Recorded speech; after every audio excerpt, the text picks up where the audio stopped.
साथी डॉक्टर आदिल साहब का भी इस्तेमाल किया जा रहा है और आप तमाम मेहमानों से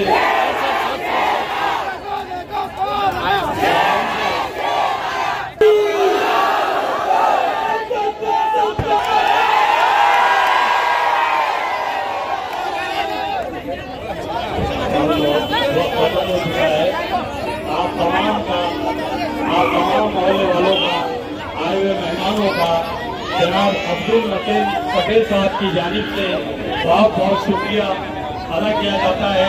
आप तमाम ने शॉर्ट नोटिस पर एक जलसे में शिरकत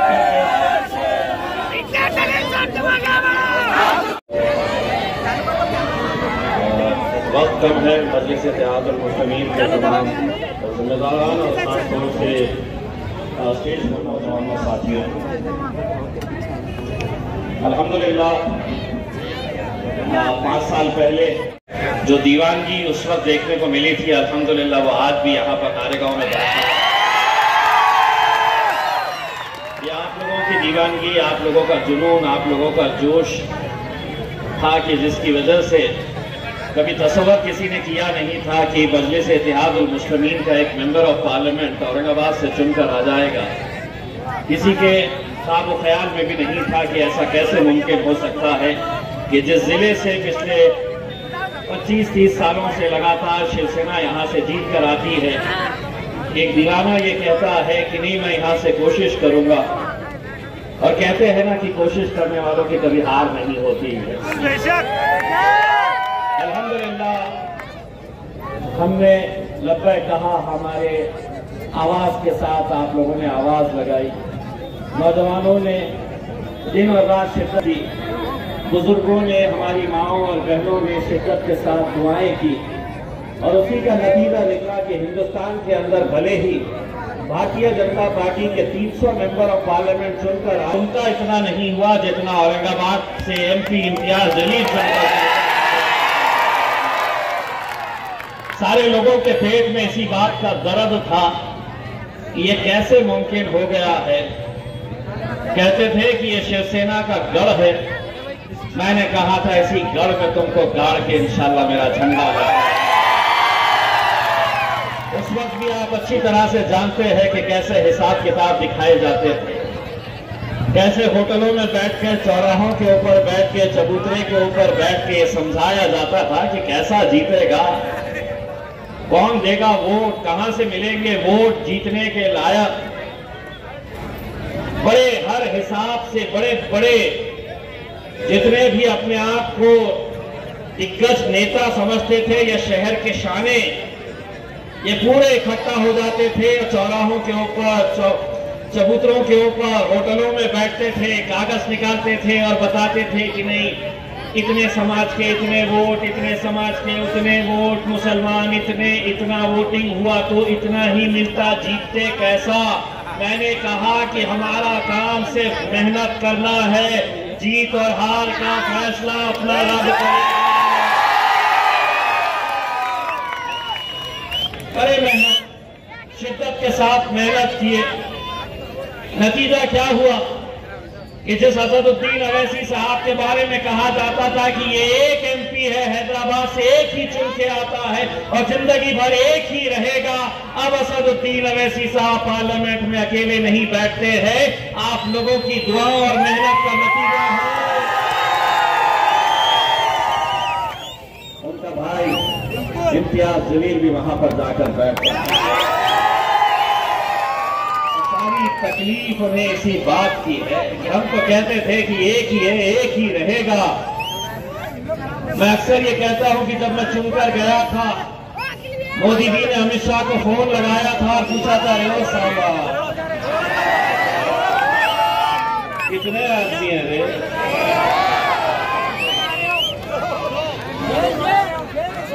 लेकिन अल्हम्दुलिल्लाह आंकड़े मायने नहीं रखते हैं।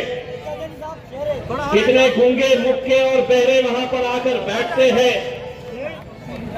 कुछ तो हमारी कौम के हैं, लेकिन आवाज उठाने के लिए कोई तैयार नहीं, क्योंकि उनके मालिक, उनके बॉस, उनके नेता उन्हें इजाजत नहीं देते हैं। और हम हैं अल्हम्दुलिल्लाह, मुद्दा कोई भी हो, जो मुद्दा होता है, पिछले कई सालों से असद साहब अकेले खड़े रहते और पार्लियामेंट में जब वो अकेले खड़े रहते तो सामने से कोई भाजपा वाला वहां से कुछ बोलता है तो कहीं शिवसेना वाला यहां से कुछ चिल्लाता है, कहीं कांग्रेस वाला तो कहीं समाजवादी पार्टी वाला। अब जब असद साहब खड़े रहते हैं बोलने के लिए, उनके पीछे जाकर मैं बैठता हूं और कोई भाजपा वाला वहां से अगर कुछ बोलता हूं तो मैं पीछे से बोलता अरे चल बैठ गए।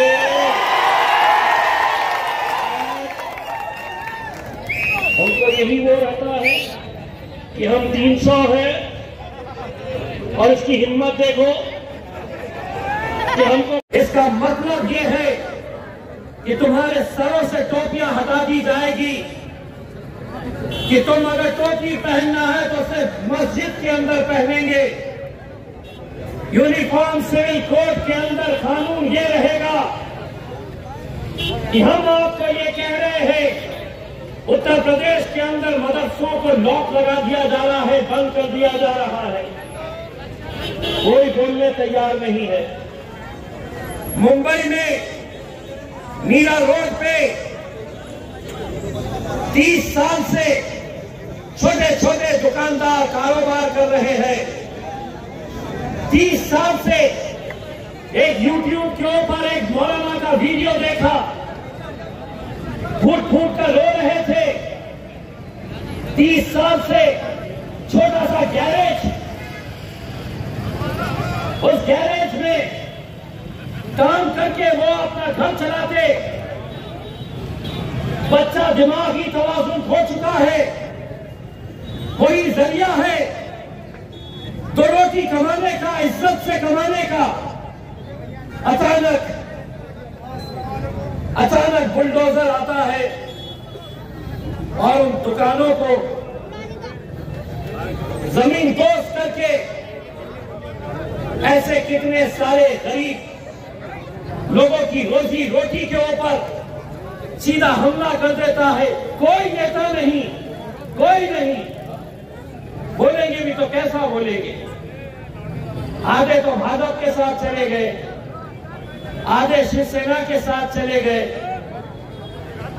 अगर उसके ऊपर बुलडोजर चल रहा है तो ये मत समझो कि ये बुलडोजर मीरा रोड पे मुंबई में सिर्फ एक इलाके के अंदर ये बुलडोजर चला है। अगर उनकी हिम्मत अगर हमने अभी पस्त नहीं किए तो कल वो बुलडोजर नारे गांव में भी आ सकता है। वो नारे गांव में आने की हिम्मत उस वक्त नहीं करेगा जब उनके सामने चट्टान की तरह इम्तियाज जलील उनके सामने खड़ा है। अपनी क़यादत क्या होती है या आपने 10 सालों से देखा है, महसूस किया है। 5 साल पहले का वो मंजर याद करो, यहीं से चिकन थाने के अंदर रमजान का वो दिन जब वहां पर काउंटिंग चल रही, ये नौजवान लड़के सहरी करके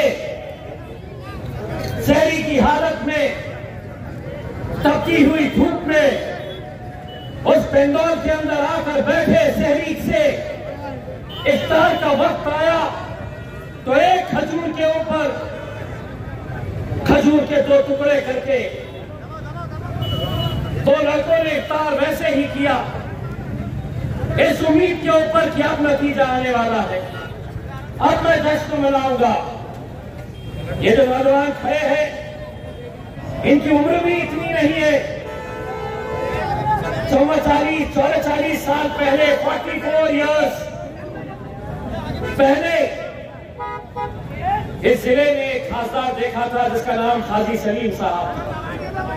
40 सालों के अंदर ऐसा क्या हुआ कि तुम्हारी क़यादत खत्म हो गई? बहुत ज्यादा दूर जाने की जरूरत नहीं है। जो खेल पिछले 40 सालों से खेला जा रहा है वो खेल आज इस शहर में फिर एक बार खेला जा रहा है। कैसे? बांटो इन्हें, तकसीम करो इन्हें।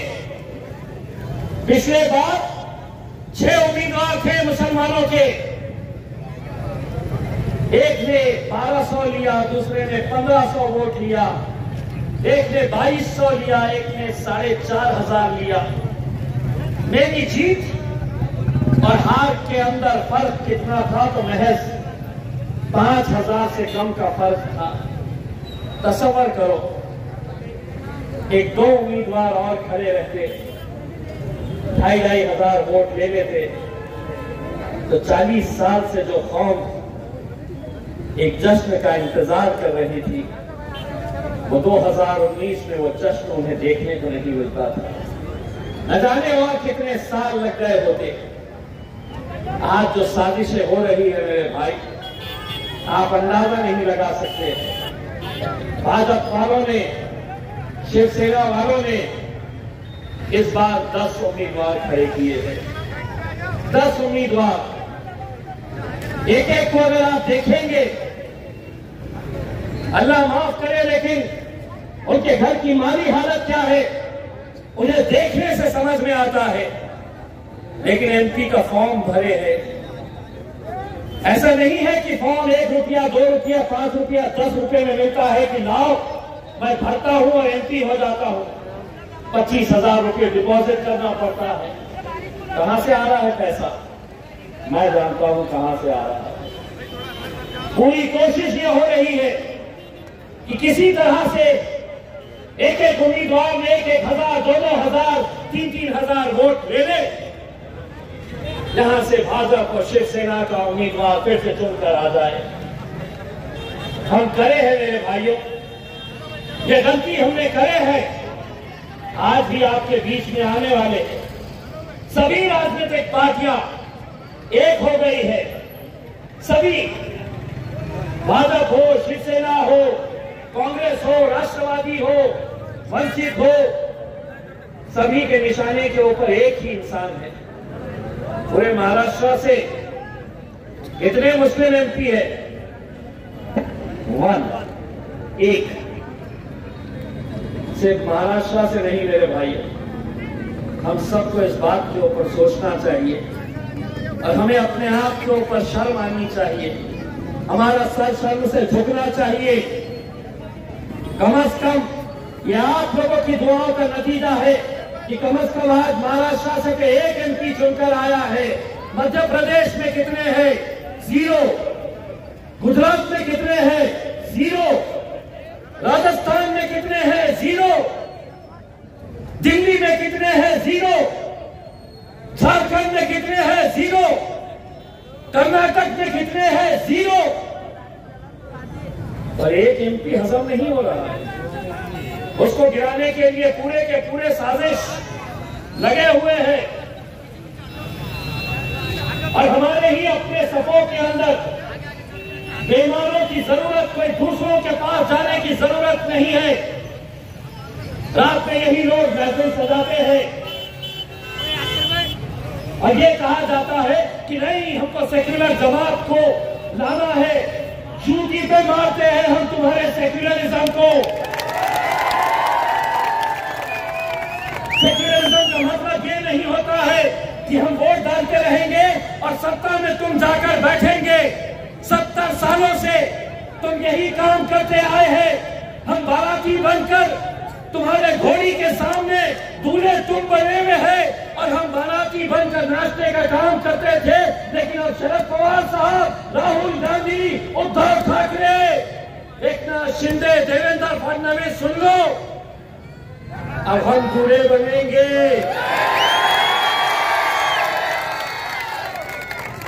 घोड़ी पे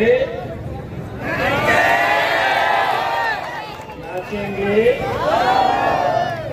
आपका खैया कराऊंगा इनको इंशाअल्लाह। हर लिहाज से तैयार रहना, हर लिहाज से तैयार रहना। आएंगे, आएंगे। एक उम्मीदवार का धंधा क्या है? एक साहब दारू की दुकानें खोलते फिर रहे हैं, दूसरे साहब जितना कम बोले उतना बेहतर है उनके बारे में। शुरू कहां से करूं, खत्म कहां से करूं, मुझे खुद समझ में नहीं आ रहा। एक अगर बोल दिया मैंने कि कायदा मेंबर ऑफ पार्लियामेंट अंग्रेजी में लिख के बताओ, तो लिख के दे नहीं सकेंगे। लिख के बताओ अंग्रेजी में, अपने मेरे को खासदार होना है। आप लोगों को ये इलेक्शन बहुत जिम्मेदारी के साथ लड़ना है, बहुत जिम्मेदारी के साथ लड़ना है। अगर ये समझ लीजिएगा, अगर खुदा न करे ये इलेक्शन अगर हम हारते हैं तो ये अकेले इम्तियाज जलील नहीं हारेगा, अकेले इम्तियाज जलील नहीं हारेगा। तो ये वायर हो जाएगी अगर नहीं सुन रहा है तो।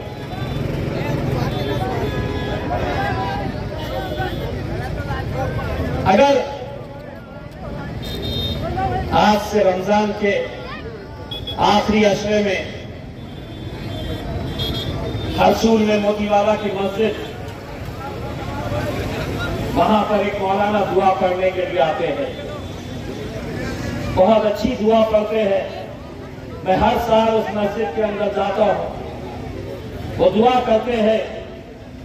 मैं इस साल जब दुआ पढ़ के मौलाना से दुआएं लेकर जब बाहर निकल रहा था, एक बुजुर्ग मौलाना नौजवान लड़के खेले हुए थे, कोई सेल्फी लेना चाह रहा था, कोई फोटो लेना चाह रहा था। मेरी नजर उन मौलाना के ऊपर पड़ी, बुजुर्ग शख्स थे। मैंने सब लड़कों को हटाया, उनके करीब गया, उन्होंने मेरा हाथ पकड़े, बहुत बुजुर्ग थे। उन्होंने मुझसे कहा कि बेटा मैं जालना से हूं। उन्होंने मुझसे कहा कि मेरा पूरा घर पूरे रमजान में तहज्जुद में उठ के तुम्हारी कामयाबी के लिए दुआ करता है मेरे से। और वो मौलाना मेरा हाथ पकड़ के, वो बुजुर्ग शख्स मेरा हाथ पकड़ के हाथ थरथरा रहे थे, फोटो ले लेंगे, और वो लगातार रोना शुरू कर दिए। सोचिए आप, न मेरा वोट है, न वो मुझे वोट देने वाले हैं, लेकिन उनका पूरा घर आज हरम शरीफ से उम्रे पे गए हुए लोग वहां से फोन करते हैं और कहते हैं कि इम्तियाज भाई, हम काबे शरीफ के सामने खड़े हुए हैं, हम काबे शरीफ का गिलाफ पकड़ के आपकी कामयाबी के लिए दुआ कर रहे हैं। दोस्तों, क्या है, क्यों ऐसी दुआएं ये कर रहे हैं? आने वाले वक्त के अंदर तुम्हें अपनी क़यादत चाहिए मेरे भाई। अगर हम अब बढ़ गए, हम बिखर गए, पैसा लाया जाएगा आपके भी इलाकों के अंदर। अगर किसी इलाकों को बनाया जाता है तो पैसा लेकर गरीब बस्तियों में जाओ, बस्तियों में जाकर गरीबों को पैसा बांटो, इनके वोटों को तकसीम करो। लेकिन मुझे इतना यकीन है और तुम्हें मुझे ये वादा करना होगा, नारेगांव की आवाम ने हमेशा अल्हम्दुलिल्लाह सच्चाई का साथ दिया है, मजलिस के साथ कंधे से कंधा लगाकर आप लोग खड़े रहे हैं, शिद्दत से हमारे लिए दुआएं किए हैं। नारेगांव एक ऐसा इलाका होना चाहिए जहां किसी दूसरी पार्टी का दफ्तर भी नहीं खोलना चाहिए। वो तैयार है इसके लिए तो जोरदार, अगर है तैयार तो हाथ ऊंचा करके मेरे साथ आवाज से आवाज लगाना, अरे तकबीर, अरे तकबीर। मेरे भाई, ये वक्त बहुत कीमती है। मैं तमाम उलमाए किराम से बड़े अदमाना गुजारिश करता हूं कि इलेक्शन के अंदर जलसे तो सज जाते हैं, बहुत सारे लोग आ जाते हैं सुनने के लिए, लेकिन इलेक्शन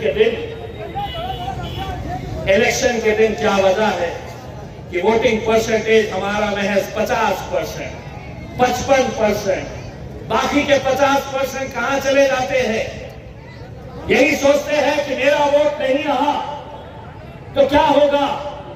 आज भारतीय जनता पार्टी को जिताने के लिए अमेरिका से, लंदन से वो लोग अपना पैसा जमा करके विशेष फ्लाइट से, विशेष हवाई जहाज से वो यहां पर आ रहे हैं ताकि हम नरेंद्र मोदी को वोट दे सके और उसे जिता सके। और हमारा पोलिंग बूथ यही पड़ोस के अंदर है, वो नौजवान मोटरसाइकिल निकाल कर मैसमार और खुलदाबाद की सैर के लिए निकले हैं। आप जाइए मेरे भाई, जरूर जाइए, लेकिन मैं 5 साल के अंदर सिर्फ एक दिन के कुछ घंटे आपसे मांग रहा हूं, उतने घंटे दिला लो। मीडिया वाले मुझसे पूछते हैं 2019 के अंदर आपको कितना भरोसा था आप जीतेंगे, और 2024 में आपको कितना यकीन है कि आप जीतेंगे। मैं उनको बोलता हूं कि 2019 के अंदर 100% मुझे जीतने का यकीन था, लेकिन 2024 के अंदर मेरा यकीन 200% है। बोले कैसा बोल रहे हैं आप, इतना यकीन कैसा? तो मैं उनको कहता हूं हिसाब तुम जमीन पे करते रहो कितने मिलेंगे, मेरी बातचीत डायरेक्ट वहां से चलती है। अल्हम्दुलिल्लाह, अल्लाह नवाजने वाला है, अल्लाह नियतों को देखता है। वरना पिछले 70 सालों से यही जहनों में डाल दिया गया था, अपना नेता कौन तो शरद पवार, अपना नेता कौन राहुल गांधी, अशोक चौहान, उद्धव ठाकरे। यही मैंने उनको बोला यार, अगर स्टेज के ऊपर ये नेता बैठेगा तो इम्तियाज जलील सामने की कुर्सी पे नहीं बैठेगा, तुम्हारे बाजू बैठेगा। बस आप लोगों से यही अपना गुजारिश है मेरे भाइयों, आने वाले वक्त हम लोगों के लिए बहुत मुश्किल का है। सरकार क्या क्या नए कानून लाने वाली है इसका अंदाजा भी नहीं है आपको। बस आप लोगों को अपनी जिम्मेदारी है, एक एक गली में, एक एक घर के, एक एक वोट की जिम्मेदारी आपको उठाना पड़ेगा। फजर के बाद उठिएगा, पहले सबसे पहले जाके लाइन में अपना वोट डालिए, अपने घर वालों का वोट डालिए, अपने पड़ोसी को उठाइए, अपने रिश्तेदार को फोन करिएगा। और किसी भी इलाके के अंदर कुछ भी हो जाए, जो जिम्मेदारी तुमको दी गई है कि मेरे बूथ के ऊपर मुझे बैठना है, तो कुछ भी हो जाए अपने बूथ से हटना नहीं। जो भी होगा 6 बजे मैं आऊंगा। और एक बात सुन लो, मुल्क में कितने सीटें किसकी आने वाली मुझे पता नहीं, लेकिन इंशाअल्लाह 4 जून को जब नतीजे आएंगे, इतना यकीन के साथ कहता हूं कि सबसे बड़ा जश्न इंशाअल्लाह औरंगाबाद मनाएगा। बहुत बहुत शुक्रिया आपको।